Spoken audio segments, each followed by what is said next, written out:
Welcome to you Around the Peninsula. I'm Army Staff Sergeant Sunshine Garcia Bibian. Whether you're spontaneous or prefer a more structured life, your personality can affect your choices. Sergeant Mark Brejcha takes us to a class that's helping families understand their personalities and each other. T, I, M, and R, just 4 letters used to describe an entire person. It's those same 4 letters that bring Area 4 families to the Camp Walker Chapel. Everyone grabs some food and takes a seat for the Real Life Management course to begin. Real Life Management is a system that we use to help us understand how people make choices in the areas of money, health, and relationships. But as we get into the training, we really begin to look at people's choices in those 3 areas and how they communicate out of their pattern. Using a simple survey, everyone finds their score and shows it off on their table for all to see. I'm more of a party person than a time management person, so I like to party more than I like to plan. For James Paulk, this wasn't his first time taking the course. This time, he learned something new about him and his wife. That was the biggest learning thing that I've learned this time, is the fact that me and my wife both are IT.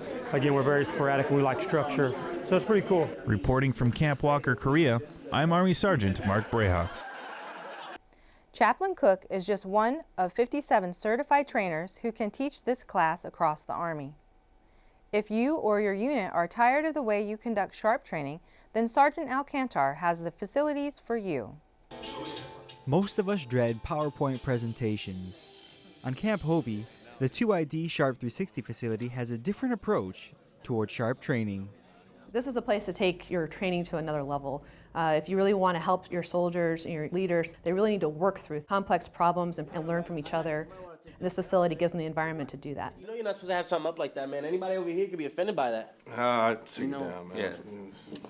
We have 3 vignette rooms and 2 classrooms. The idea being that the 3 vignette rooms simulate scenarios where you might encounter sharp-related challenges or dilemmas.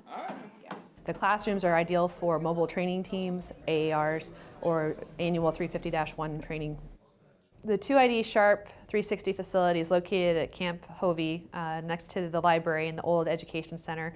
We're open 5 days a week. We encourage all units to come down here and check it out. Army Sergeant Anthony Alcantar, Camp Hovey, Korea. Hey, what are you doing, girl? The 2ID Sharp 360 facility is available to all units, including units outside of Area 1. The phrase "nothing but net" doesn't just apply to the basketball court. Senior Airman Taylor West takes us to a competition where groups are building more than just teamwork. When most people think of shooting hoops, they think of doing it with their hands, not with a robotic arm. The students from Kinnick High School at Yokosuka, Japan, join in a new version of the game with their robot competing in the Korea National Championship. Coming out here has been really important to the kids because it's given them a goal to work towards. They're always having fun building the robots, but to have something like this, a destination and a reason to be doing it, been really fun to see. The students have been working for months preparing for this day, dedicating hours after school to figure out the most efficient way to see their robot shoot nothing but net. We had a whole bunch of problems with it at first, but then when we all put our minds together, we got it working and worked out. They've really come together as a team recently, which has been really great to see. And their skills have gotten much more advanced from their first robot. I think it's going to be something they'll remember for the rest of their lives. But this competition isn't just rewarding for the students. This is my first year as a teacher, and taking on a project like this, coaching a robotics team for the first time, it's been really great to see the kids pick up this challenge, run with it, to see their teamwork really come through, the way they've learned to support each other, help each other, and put together something that actually works and is competitive. It's a lot of fun. Senior Airman Taylor West, Gwacheon Science Museum, Korea. Additional funding for this trip was supported by the Yokosuka Morale, Welfare, and Recreation Center, helping the students meet their end goal. Finding things to do and ways to interact with your kids can be difficult for some parents. That's not the case for the parents of Cub Scouts at USAG Humphreys. Senior Airman Emma Mayen tells us more. For many Cub Scouts, the Pinewood Derby is a rite of passage. The Cub Scouts of the U.S. Army Garrison Humphreys community put their wheels to the test. It's an event that started back in the early 50s. It's been going on for about 60 years, and it was originally designed to be an event geared towards the father and son spending time together, building their cars so that they could race it. Father and son worked together to make the fastest and most efficient car using the original Pinewood kit. The car must be no longer than 7 inches or heavier than 5 ounces. Kids get to have a lot of fun. They learn about how to build things. They learn competitiveness. They also learn good sportsmanship, because you're going to have a winner, you're going to have a loser. We have trophies that they race for ultimately at the end, things like that, to give them credit for what they did, because some of the boys put a lot of work into these cars. Pinewood Derbies take place all over the world, and for now, this tradition will continue to teach kids valuable lessons in hard work and sportsmanship. Senior Airman Emma Mayen, U.S. Army Garrison Humphreys, Korea.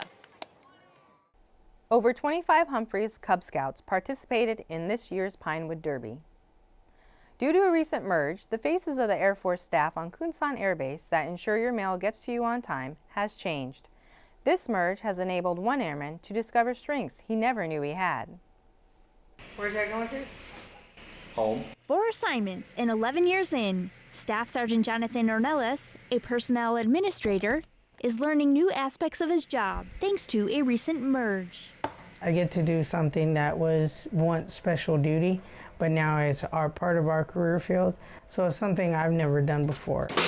Besides helping manage everything that we do at the post office, I reorganized this facility, which is the official mail center. He also came up with a solution for the official mail center. After a customer complained about a missing package, Staff Sergeant Ornelas took action, and now the center uses the same tracking system as the main post office. Every package is now accounted for, and it allows us easier tracking in our system to know who actually physically picked that package up and when it got delivered. This is one of the things that I actually feel like I really know how to do, and I'm really interested, because even though it's day-to-day, it's pretty much the same, it actually is very rewarding, and you learn a lot of things that I didn't even know about the post office. This new job situation has given him a new set of skills, and he is motivated to ensure timely deliveries to customers.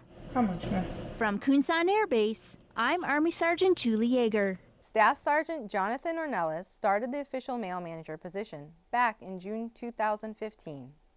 The March on Washington may have happened in 1963, but the meaning behind it still lives on in the hearts of many, and one in particular who has a dream of his own. In honor of Martin Luther King Day, Kunsan came together to celebrate diversity, and for Chief Master Sergeant Paul S. Thomas Jr., it was especially meaningful. Initially coming in, I came in the military in 1989, and I had a sense of how hard it was to be successful in any environment, especially being an African American. So we have come a long way. We still got a ways to go, but we've made strides. Strides that brought airmen from across the base to recreate the March on Washington. It brought a sense of pride that even in the cold weather, that people will come out and support an event, support each other, rally together. I can't wait until we no longer have events like this. That in America, I'm no longer looked as being an African American, but I'm just looked as being an American. I would love it when we in our country will start calling each other American. Senior Airman Elizabeth Taranto, Kunsan Air Base, Korea. Leading the charge into African American History Month, Chief Master Sergeant Paul S. Thomas Jr. continues to be a role model for military members service-wide. That was your Around the Peninsula for this week. To see these stories and others, go to the AFN Pacific website or view them through the AFN Pacific app. From all of us at AFN, enjoy your evening.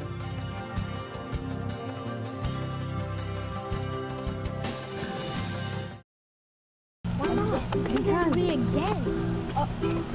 Yeah. Joking. Yeah, we can play video games. Oh yeah.